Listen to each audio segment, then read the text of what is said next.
your life with kindness and care. Remember, Allah will always be there, be there. Nikahun mubarakun, zawajun mubarakun, an-nikahu min sunnati. Alhamdulillah. Wassalatu wassalam ala rasulillah wa ala alihi wa sahbihi ajmain. Amma ba'd. A'udhu billahi minash shaitanir rajim. Bismillahir rahmanir rahim. Hunna libasul lakum wa antum libasul lahunna. Bismillahir rahmanir rahim. Ya ayyuhan nasu ittaqu rabbakum allazi khalaqakum min nafsin wahida wa khalaqa minha zawjaha. Rabbi shrah li sadri wa yassir li amri wahlul 'uqdatam min lisani yafqahu qawli. My brothers and sisters, I welcome all of you with the Islamic greetings. Assalamu alaikum wa rahmatullahi wa barakatuh. May peace, mercy and blessings of Allah subhanahu wa ta'ala be on all of you. And alhamdulillah, once again, as it's a tradition, that whenever the ladies ring, have the marriage preparatory course, we at least have one session where I do have the opening question and session regarding any questions as far as marriage preparatory course is concerned. Any questions on the marriage issue, before marriage, during marriage, after, inshallah. And since this session is mainly for the sisters, we'll be having more questions from the sister side and a few from the gent side, from the brothers. And I suggested that every 4 questions or 5 questions of sisters, we'll have 1 question from the gent side, inshallah. So if any sisters have any questions, they're most welcome to ask. Assalamu alaikum. Wa alaikum assalam wa barakatuh. In the current world scenario, wherein big fat Indian marriages have become the norm, what efforts should we take to revive the sunnah of the Prophet, peace be upon him? And what should a simple nikah be like? Our sister is asking that in today's world scenario, where expensive marriages are taking place, extravagant marriages are taking place, what can we do to revive the sunnah of the Prophet? And that's a very good question. But I do agree that today we find that marriage has become more of a show and a fashion. You know, so there are cases where fine, they may do marriage in the mosque, you know, nikah karne ka hai, but then they have the walima in big grounds where they spend crores of rupees, you know, hundreds of thousands of dollars, and they want to show that, you know, how much they have. And the mahr, as I told you earlier, maybe 786, maybe just 50,000, 1 lakh. A person is spending crores in the marriage. So how much mahr should he give? So this really is not what Allah subhanahu wa ta'ala wants. And it is nothing but the verse of the Quran of Surah Isra, chapter number 17, verse number 26-27, where it says that do not be a spendthrift. For verily, a person who is a spendthrift is the brother of the devil. So doing israf is haram in Islam. You become a brother of the devil. What should be done to revive the sunnah? What should be done is that you should set examples and see to it that you make the marriage simple.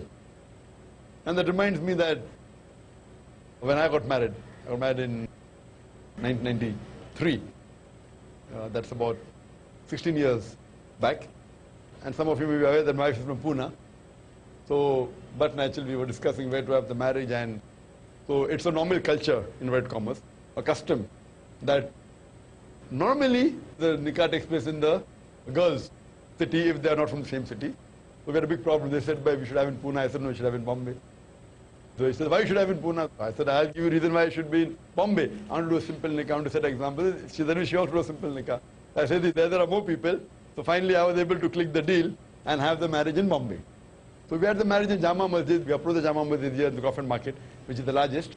And they were reluctant that women should not come to the mosque. Yes, they can, but they can sit at the side. And so we had a problem. So finally we were able to convince the Jama Masjid of Bandra, where we could take a school which was attached to the Jama Masjid. And mashallah, we had a nikah. And it was a grand nikah according to me. Grand in the sense that, though when we told the people that, you know, do make arrangements. And normally in a nikah, how many people come? 100, 150? If you have a nikah in the mosque, how many do you expect? 100, 150? We said, there may be more people, so you're laughing. Abhi tak ki kabhi ye angan ne bhara. This small part did not fill, what do you expect? So it will have some more chadai, so you're laughing. But by Allah's grace, alhamdulillah, there were more than 2,000 people who turned up in the mosque, in the gents, and few hundred ladies, mashallah. And mashallah, we did start the nikah, I think, about 10 minutes earlier than the time. We had a good khutbah, mashallah. It was simple. Fine, people couldn't recognize who was the dullah, because I was just dressed up in kurta pajama, alhamdulillah. And we thought it was absolutely simple. And we did print a card, which has become, mashallah, very popular, many people are emulating it. We mentioned that the best marriage is that in which the least expenses is made. Hadith of the Prophet Muhammad sallallahu alaihi wasallam. The best marriage is that in which the least expenses is made. And then we printed on the card that, oh Allah subhanahu wa ta'ala, guide our marriage to the best of understanding. Picking up the hadith and Quranic verses, and then the verse of the Quran, Surah Rum, chapter 30, verse 21, that Allah subhanahu wa ta'ala has put mercy and love between the heart of the men and women. So we did make a card, mashallah, and we distributed. And mashallah, it was a very simple marriage. One person said, itni simple marriage should be an example, video recording hona chahiye. So I said, if I had done video recording, it would have been the simple then. So mashallah, I mean, there was no video recording. It was simple, and there were many non-Muslims who came also, mashallah. Many non-Muslims came for the nikah. It was very simple.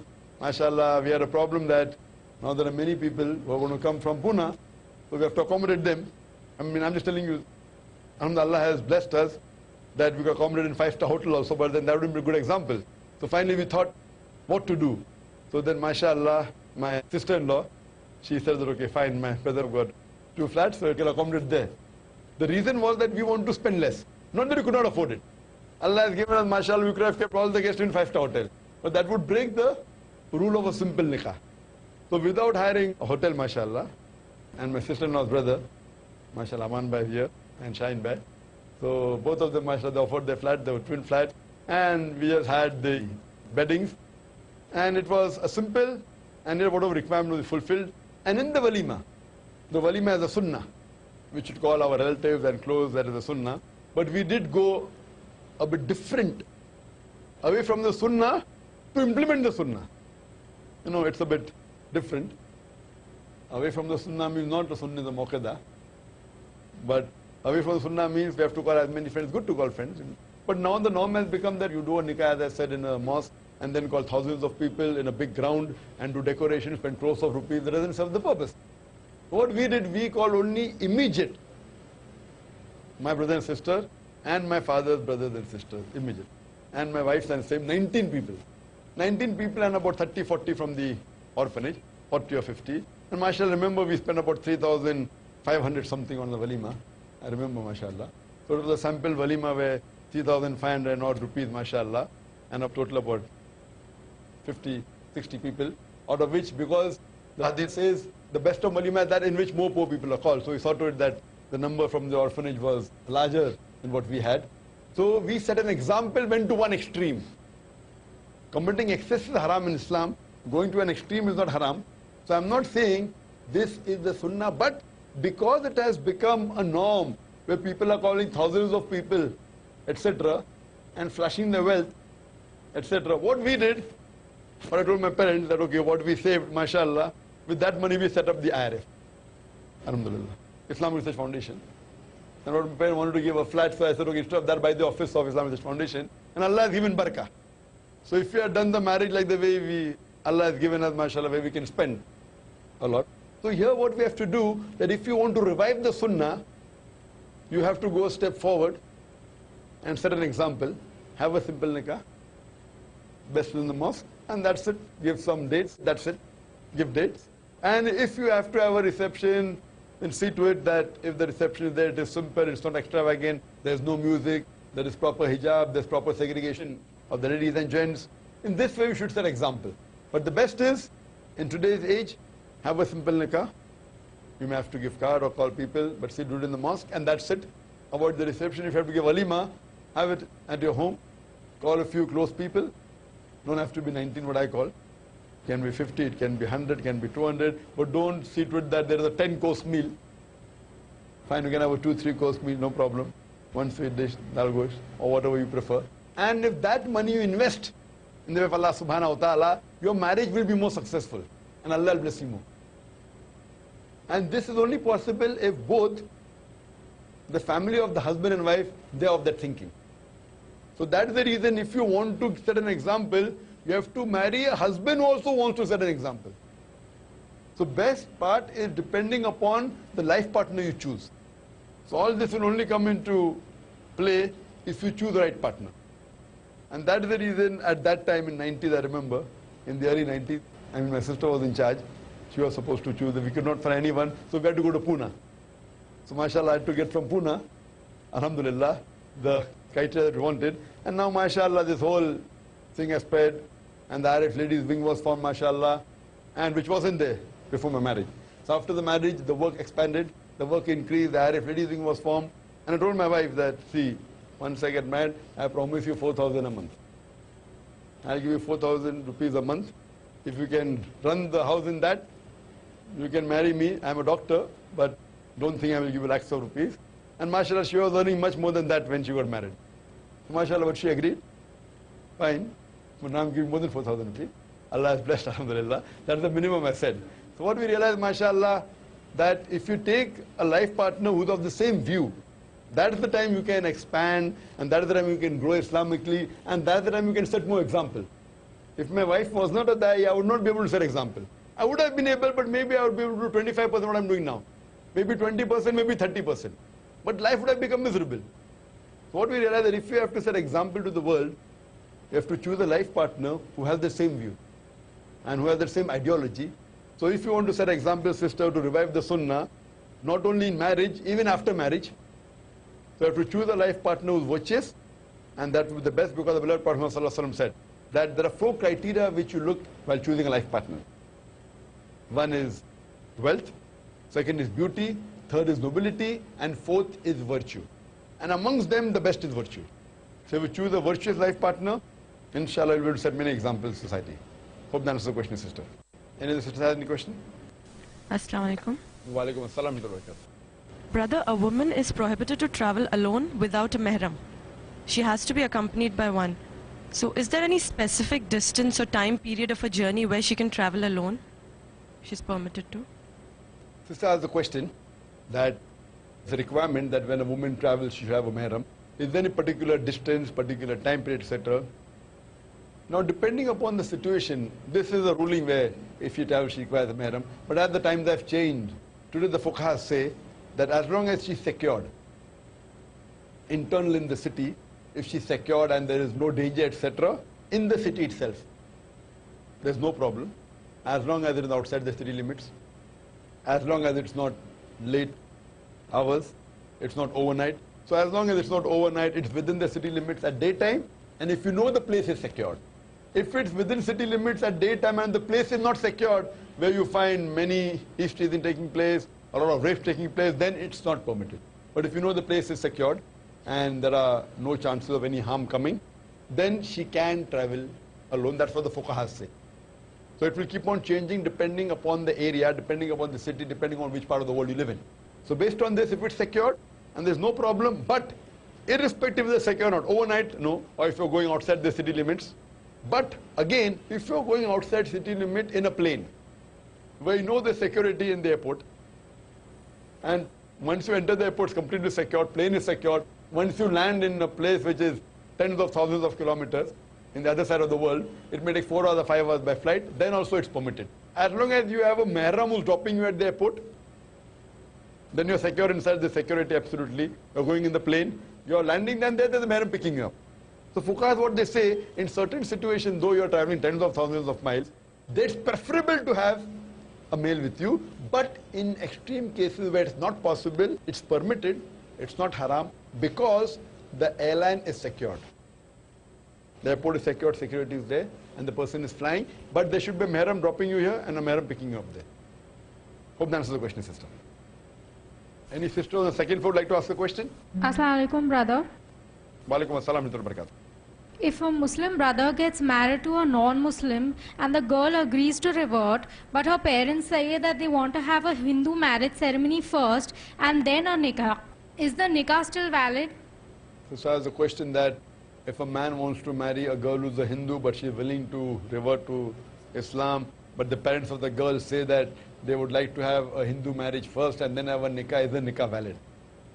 Sister, if the nikah is done properly, nikah is valid, but the Hindu marriage before, that's not valid, and that is haram. For example, if a couple, because of the force of the in-laws side, he does a Hindu marriage, that is haram. It may involve shirk, it may involve things in where you break a lot of Sharia. After that, he does the nikah. So nikah is valid because if he follows all the guidelines of the Sharia, nikah is valid. But that does not mean the thing is right. What did earlier may be shirk, it's haram, but the nikah is valid. For example, someone robs water and does wudu. So robbing is haram, but the wudu is complete. If he does wudu with the water which he has robbed, so is the wudu complete? Now, wudu is done. He has followed all the proper requirements of the Quran and the Sunnah, washing his face, his hands and feet, everything he has done. So wudu is there, but robbing what is haram? So what I've realized, that same way, nikah is valid, but before that what he did is haram, so he should not do that. Doing that is totally haram, and it is not accepted. And just to put this question further, some people say that, okay, we'll do civil marriage. Do nikah and civil marriage. Now, once you do civil marriage means you are following the law of that country. And specifically if it's a non-Muslim country. It happens in a non-Muslim country. Can't have in a Muslim country. No one would want to do a civil marriage in a Muslim country. In a non-Muslim country, if you do civil marriage, that means you are bound by the laws of that country. Like in India, you have option to do Hindu marriage, you can do Islamic nikah, or civil marriage, or Christian marriage, whatever it is. Now, once you do Islamic marriage, the government gives you permission to follow Muslim personal law. The moment you marry in the court and do a civil marriage, that means you are saying, I want to follow the law of the country, which overrules the Quran and Sunnah. Having your nikah registered is good. You can marry Islamically, have your nikah registered, that is very good. It's allowed and should be done.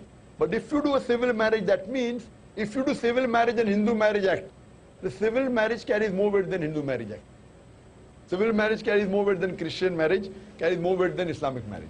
So here what happens, if a dispute takes place, they will follow the law of the country, not law of the Quran. So when the country is giving you the right to follow law of the Quran, and you choose to decline it, to disobey it, and go for the civil law, it is nothing but kufr, according to me.